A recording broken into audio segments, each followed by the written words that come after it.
Are you thinking about living in Shoreline, Washington? What? This is my backyard. I live and went to school and grew up here in the Shoreline area of Washington, just north of downtown Seattle. And it has changed a lot over the years, but there are lots of great things about it.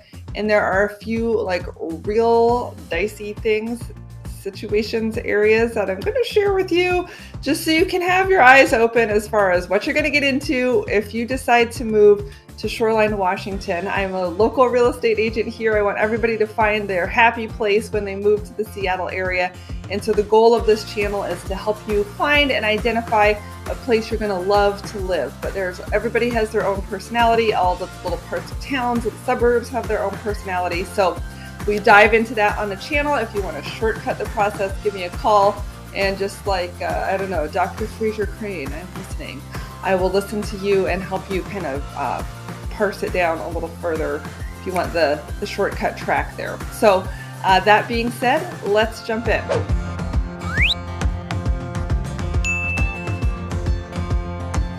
Now, if this is the first time to visit my channel, I just want to say welcome. I'm so glad you're here. I love you already. And I would love for you to subscribe so that you don't miss different videos. Every week we try to publish a new video, and we're going to be going into lots of different neighborhoods. So if you want to get a feel for how other neighborhoods compare to Shoreline, then these upcoming videos are for you, as well as the other videos on my channel. And yes, I do actually get out in the car and drive you around. You can kind of see what some of the fun things to do are in the different areas. So subscribe. If you have a question, type it in. I read all the comments. If you love it, give it a thumbs up. If you hate me and you think I'm a horrible person and I'm overly cheerful, then that's fine. You can give me a thumbs down.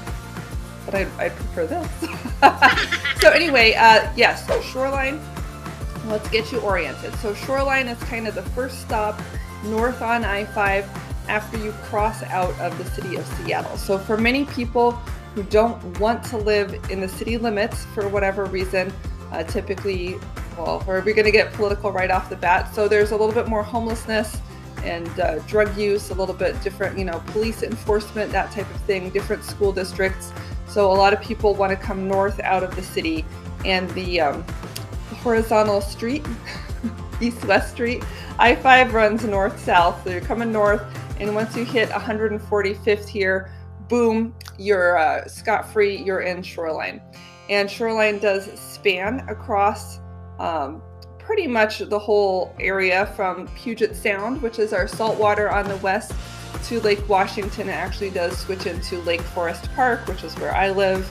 It's a little tiny township. It used to be unincorporated King County, but it all blends together. It's all urban. So just think of that area as the Shoreline area, Shoreline and Lake Forest Park, here north of Seattle toward the top of Lake Washington. And the zip codes, if you want to look those up, are 98133, 98155, and 98177. Okay, so in addition to I-5, which is our freeway that goes from Mexico north to Canada, we have another street called Aurora, Highway 99. And this is, I'm just going to tell you right away, this is one of the dicey areas in town. And if you're driving on Aurora, you could tell when you cross 145th, because that's when the prostitution starts. Yes, I am being real with you now. There have also been like my sister on Friday, she'll go out, she lives in Shoreline as well.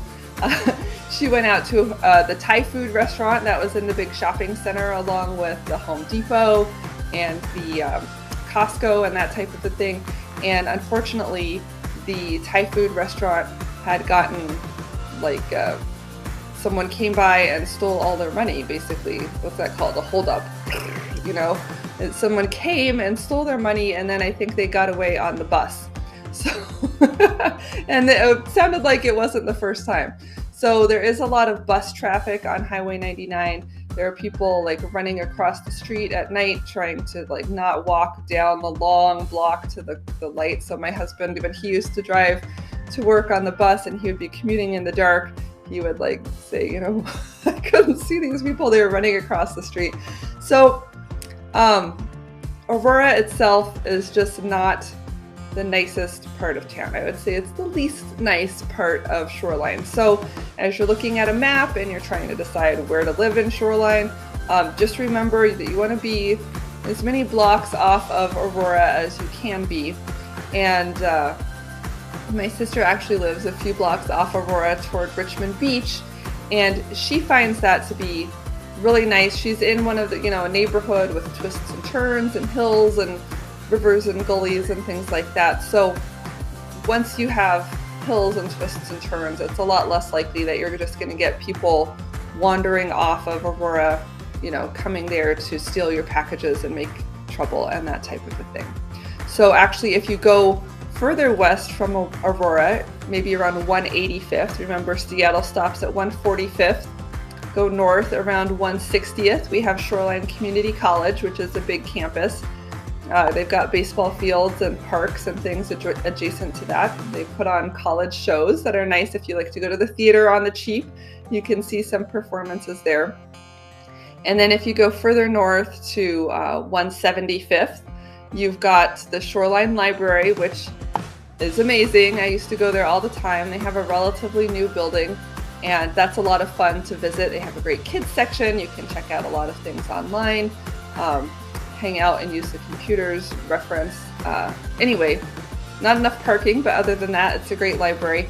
175th also has one of our freeway exits. And then if you go north of that to 185th, that's about 185th in Aurora is where the Costco is and the Home Depot that I mentioned before, a bigger shopping center area. And that Costco is actually one of the busiest and most profitable Costcos in the state.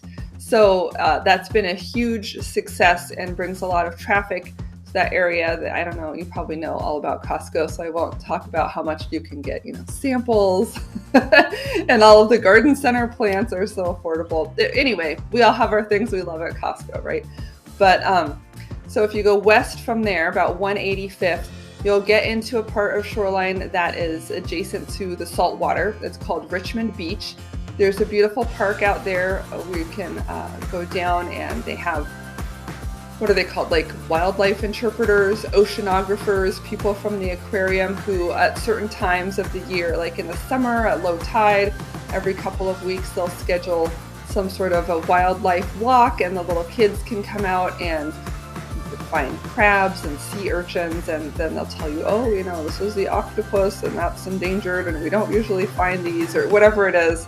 They'll kind of tell you about it and help you learn to identify and appreciate the different sea life here that we have on the coast, right? Because it's ocean water, so that's really cool, and it's so accessible. I don't even live in Shoreline. It's probably 10 or 15 minutes from my house, so that's really nice. And then the Richmond Beach area in general is considered sort of a prestigious part of Shoreline to live in. We actually have a gated community called the Highlands, which is a luxury community, I would say, with a lot of properties in the woods, larger properties, estate type homes, larger lots, and some with waterfront or water views.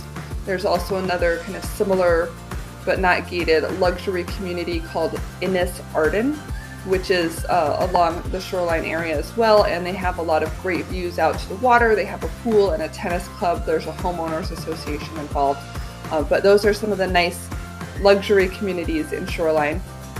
And then there's the rest of us in our just $1 million homes.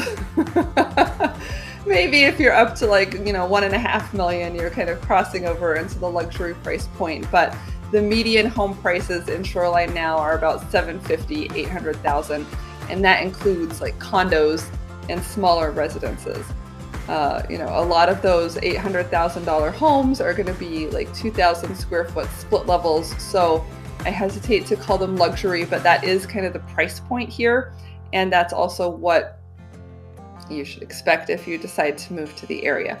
As far as new construction, one of the things that's happening in Shoreline is that we have the light rail coming through. This is our elevated train system that's going from SeaTac Airport in the south to downtown Seattle. It's currently built out to Northgate Mall, which is south in the city of Seattle at about 110th. So we're going to have a stop in Shoreline at 185th.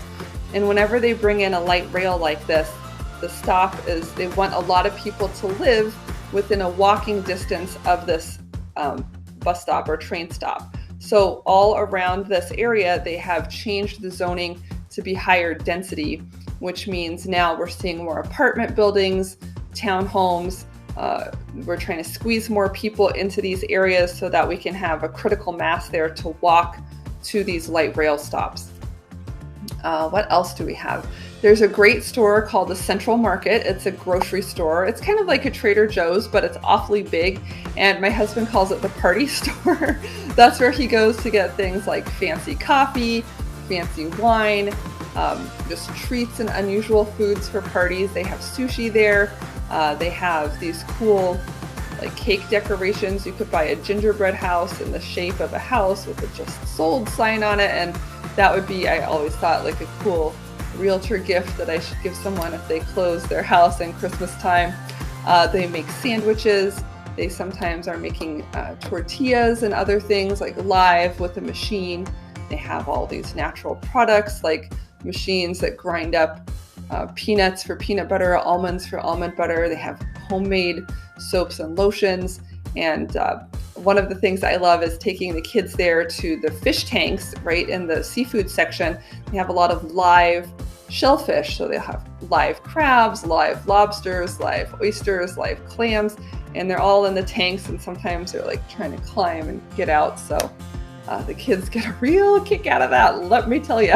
I don't know if you guys know, before I was actually in between being a real estate agent, I got my license, I had my kids, and I kept working after I was a stay-at-home mom with them for a while. And so I really mastered the art of taking a long time doing the errands and finding really fun places to go, like the library where they would have story times to amuse the kids. And that was much better to be out of the house doing a lot of things slowly rather than just like sitting at home with them all day and having them circle the living room, climbing on the furniture, jumping and screaming, right? So I don't know. I don't know what your kids are like, but it's hard to be in a dark, cloudy, at home, trapped in your living room type of experience for all that long, every day, all winter, for years, right? So we have all our coping mechanisms. So Central Market, we have parks. Hamlin Park is a good one. It's very woodsy and forested. You can walk around on these trails, and it backs up to Shoreline High School and Kellogg Middle School. So when I was going to school there, these are the trails where I would run cross country. A lot of people take their dogs there and secretly let them off leash, which it doesn't seem to be overly enforced. There's also some baseball fields and some toys and jungle gyms for people to jump around on. There are like picnic shelters. You can have a little fire. Our Cub Scout troop would come here to learn about making fires and that type of thing. So Hamlin Park is fun, but it's dark and woodsy. The park that I really enjoy going to is called Paramount Park. I think on the map it's called Paramount School Park or something, but this one is totally wide open. It's toward the top of a hill and it's very sunny, and it's basically like a huge field, but it's very sunny. And my sister and I and another friend of ours used to meet there every morning, or like 3 days a week or something, to go on a walk. And they have this kind of zigzaggy, curly, walking track around it. And for a while, the city of Shoreline was sponsoring these events. So like all through the summer, you could track how many laps you walked and then report that on to the Shoreline website. And they would see who walked the most, and then they would give you a prize. So I don't know if nobody else was doing it but us and my uncle, but one year the three of us won the prize and we all got t-shirts. And then another year my uncle won the prize. He used to live close to Paramount Park, and he got like a CrossFit membership for a month or something. So he gave that to me, which was really nice of him. So the Shoreline Parks Department, I would say, is fairly active. In addition to this park, it does have a playground thing, and it has a cool like skateboard park. So if you're a cool boarder, which I'm not, you can skateboard there. If you're not a cool boarder, but you're an awesome little kid, you can put on your helmet and get your scooter, your Razor scooter, and you can go around on there. So that's a big attraction. On the back of Hamlin Park, I know I said a lot of dogs were off leash. which they are, but there's also an official off-leash dog park, which is kind of not as an attractive location. It's kind of like in a parking lot area, but it's a big area for dogs to run around off-leash in a sanctioned setting. So that's available too. Oh, I know what I was going to say. I was going to talk about the Shoreline outdoor. I was going to talk about all the events that are sponsored by the city of Shoreline, which has, I think, a very robust community building push. So one of these is at Cromwell Park, which is by the Shoreline Courthouse. They have some beautiful baseball fields and wetlands and playgrounds and kind of an outdoor gazebo with this big lawn. So oftentimes in the summer, I would say like every evening, once a week in the summer, they will have a band come and play. Usually it's a local band. It might be like the Navy band or something like that, different genres of music. And they'll sit on the stage and play like a 2-hour concert. And so people can come, bring their kids, the kids dance around on the grass, people have picnics. And so that's been something that's really fun. And they also have a similar one during the summer at lunch times, which are occasionally, more oriented towards kids music and attracting children and their parents. So that's been a really nice thing about Shoreline. They also have outdoor theater. So in the summer, they'll have like live plays that they put on a couple times. They'll have movie nights where they get the big screen and you can come watch a movie. It's pretty late at night because it doesn't get dark here in the summer until like 9 o'clock. So just imagine that the movie would have to start at 8:30 or 9. And if you're trying to bring your kids, like my kids don't do well if I keep them up late. So we haven't done that, but I've seen the flyers. I know it's available. There are lots of summer camps put on through the rec center. There's a public pool, although they might have just closed that. I think they're trying to build another pool. There's a artificial turf track and field. That's where I used to go jogging with my dad when I was getting in shape for cross country. Every morning at like 8 o'clock, we would go jog at the track during the summer or after school. And it's all weather track, so you're not in puddles and getting wet like you are in a lot of other places you could be running in Seattle. They have a gym. I played basketball there, all sorts of things. And the Shoreline Center, kind of this big rec center facility. They have a senior center there. They have like a holiday bazaar where they sell Christmas ornaments and crafts and gifts in December.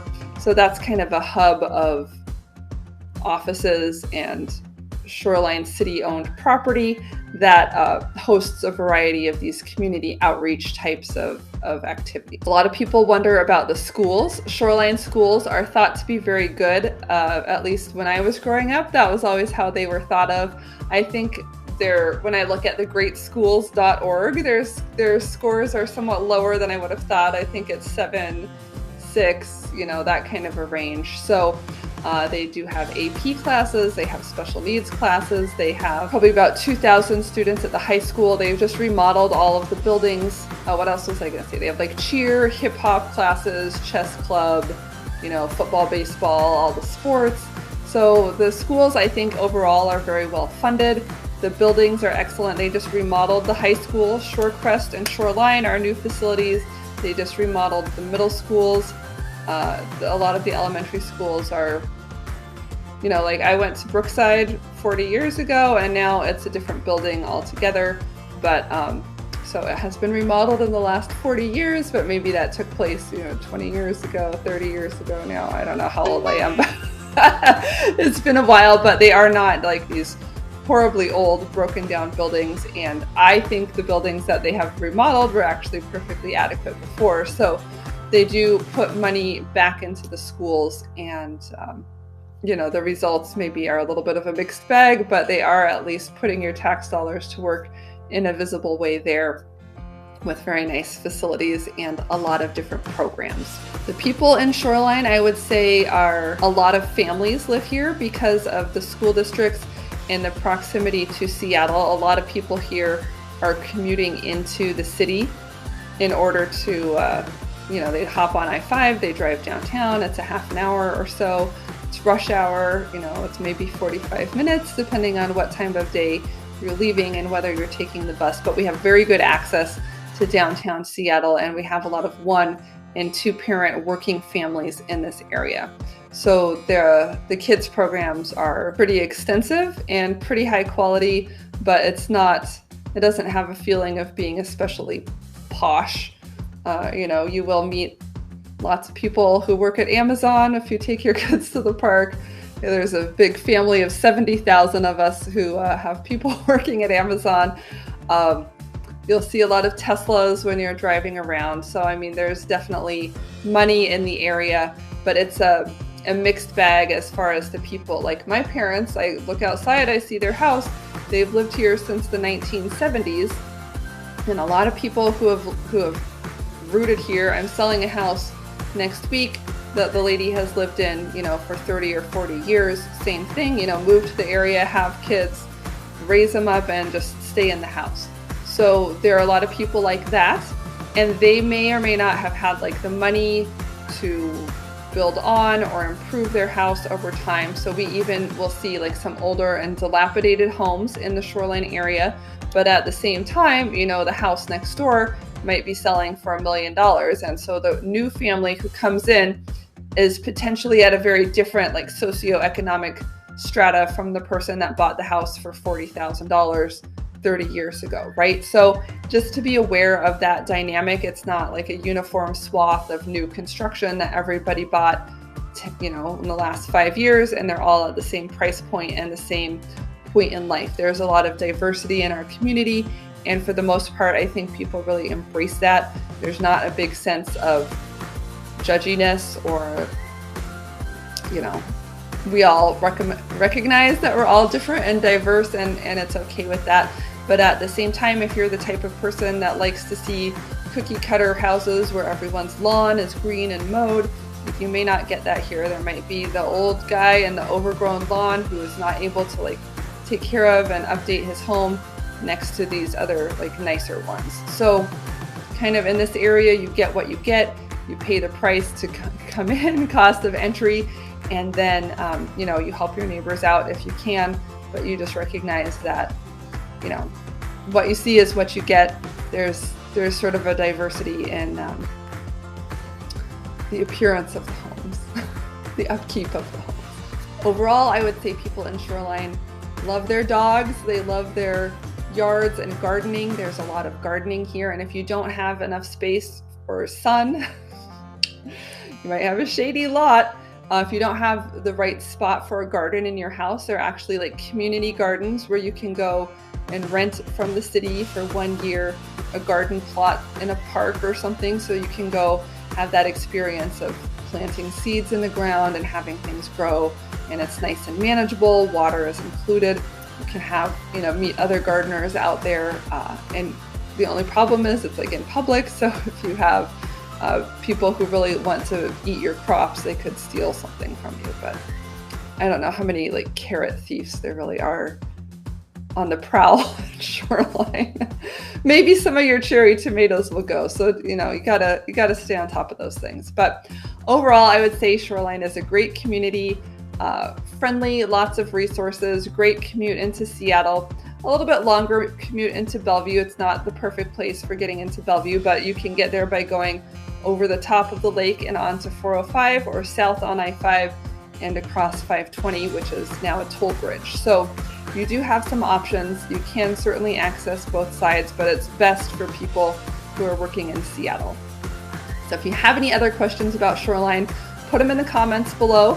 If you don't, make sure you check out my next video. If you're thinking about moving to Seattle and need help buying or selling a house, please give me a call, text, smoke signals, carrier pigeon, whatever you want.